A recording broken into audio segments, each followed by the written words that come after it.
Lorsque nous parlons de la Rome antique, nos esprits sont remplis d'images de gladiateurs, d'empereurs et de batailles épiques. Mais derrière cette grandeur, il existait des aspects surprenants et parfois inquiétants de la vie quotidienne. Des habitudes qui, aujourd'hui, nous paraîtraient totalement étrangères, dans certains cas, même scandaleuses. Ce qui était complètement normal pour les Romains pourrait être inimaginable pour nous. Aujourd'hui, nous allons plonger dans certaines des habitudes les plus étranges de la Rome antique, celles qui ont marqué la vie privée de cette civilisation fascinante. Osez-vous les découvrir? Si vous êtes curieux, n'oubliez pas de laisser un like et, sans plus de préambule, passons à la vidéo. Commençons par une œuvre littéraire unique dans la Rome antique, Nane d'or, écrite par Apulée. Ce roman est le seul à avoir survécu dans son intégralité parmi la littérature romaine écrite en latin. Dans cette histoire, un jeune homme nommé Lucius, lors de son séjour en Thessalie, se retrouve impliqué dans une série de problèmes qui le conduisent à être transformé en âne par une sorcière. Tout au long de son aventure, Lucius est témoin de scènes sexuelles et de situations qui aujourd'hui nous sembleraient complètement étranges. Ce qui est surprenant dans cette œuvre, c'est que, bien que les situations sexuelles soient nombreuses, elles sont présentées de manière si naturelle que Lucius, le protagoniste, ne montre pas de surprise excessive. Dans le roman, on trouve des fantasmes homosexuels, des relations sexuelles entre hommes et femmes, ainsi que plusieurs actes d'agression sexuelle, mais tout cela était totalement normal dans le contexte social romain. Dans l'un des passages les plus curieux, Lucius, transformé en âne, est conduit dans les appartements d'une belle femme, qui, sans hésitation, déclare son désir de monter l'âne. Bien que Lucius trouve la situation déroutante, il est aussi attiré par l'idée, mais il ne peut s'empêcher de se demander comment un âne pourrait avoir une relation avec une femme. Cette scène reflète la surprenante normalité avec laquelle de nombreux sujets sexuels étaient traités à Rome. Si un auteur dans la Rome antique est connu pour avoir exploré la sexualité sans aucune censure, c'est Martial. Cet écrivain et poète de l'époque impériale romaine était célèbre pour ses épigrammes, des poèmes courts qui abordaient une variété de sujets, de l'humour au provoquant.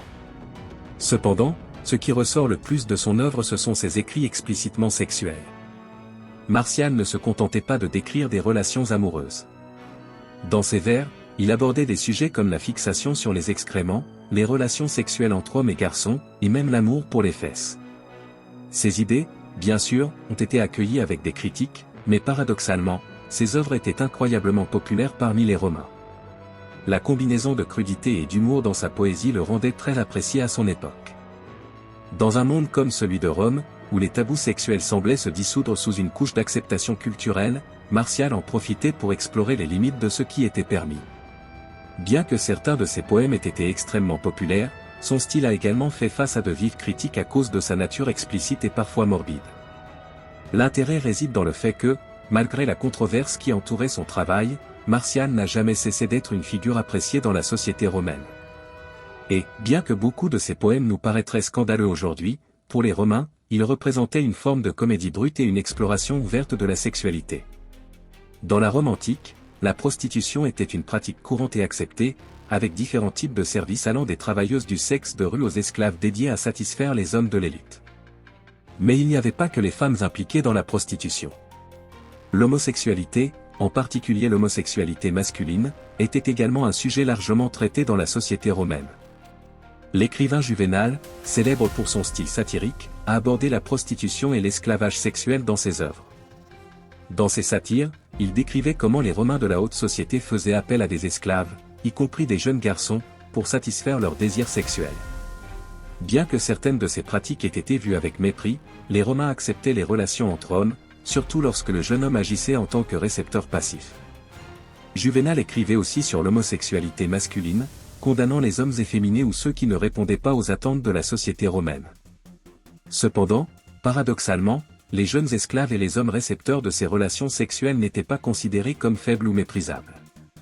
Souvent, ces hommes faisaient simplement partie de la structure sociale sans perdre de leur valeur, ce qui souligne la complexité des attitudes des Romains envers l'homosexualité. Contrairement aux normes actuelles, à Rome, la domination dans les relations sexuelles était étroitement liée au statut social et au rôle de chacun dans la hiérarchie. L'homosexualité n'était pas rejetée comme moralement inacceptable, mais elle était jugée en fonction des rôles actifs ou passifs que les individus adoptaient. Si vous pensiez que la sexualité dans la Rome antique était un sujet traité uniquement dans les poèmes de Martial ou de Juvénal, vous serez surpris d'apprendre qu'il existait des manuels dédiés exclusivement à l'enseignement de l'art de la sexualité aux Romains. Et non, Il ne s'agit pas de n'importe quel type de manuel, mais de textes illustrés et détaillés qui guidaient les amants inexpérimentés sur de nouvelles positions et techniques. Un des noms les plus excentriques dans ce domaine est Elphanti, un écrivain grec qui, durant la période romaine, publia plusieurs manuels sur le sexe. Bien qu'aucun exemplaire complet de ses œuvres n'ait survécu, il est connu que ces petits manuels étaient très populaires parmi les Romains, qui les considéraient comme utiles pour améliorer leurs compétences sexuelles. Les manuels d'Elphanti comprenaient des illustrations graphiques et des conseils sur la manière d'améliorer les relations, devenant ainsi quelque chose comme les livres de développement personnel de l'époque. Malgré la nature explicite de ces textes, la haute société romaine, y compris des figures comme l'empereur Tibère, était fascinée par eux.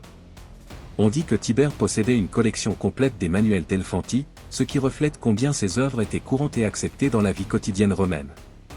Ces manuels, bien que singuliers, nous montrent un aspect clé de la sexualité romaine, leur ouverture et leur curiosité sur les diverses formes de plaisir. Pour les Romains, la sexualité était un domaine en constante exploration, sans le type de répression qui, dans de nombreux cas, caractérise les sociétés modernes. Comme nous l'avons vu, la sexualité dans la Rome antique était aussi diverse que la société romaine elle-même. De la liberté d'explorer le plaisir à travers la poésie et la littérature, aux manuels sexuels détaillés qui offraient des conseils pratiques, les Romains n'avaient pas les mêmes tabous que les sociétés modernes en matière de sexualité. Malgré leur sophistication dans d'autres aspects de la vie, Rome était également marquée par une attitude ouverte et, parfois, excessive à l'égard du sexe. Les relations entre hommes et femmes, les tensions autour de la prostitution et de l'homosexualité, ainsi que la normalisation de nombreux comportements qui nous sembleraient inhabituels aujourd'hui, faisaient partie intégrante de leur vie quotidienne.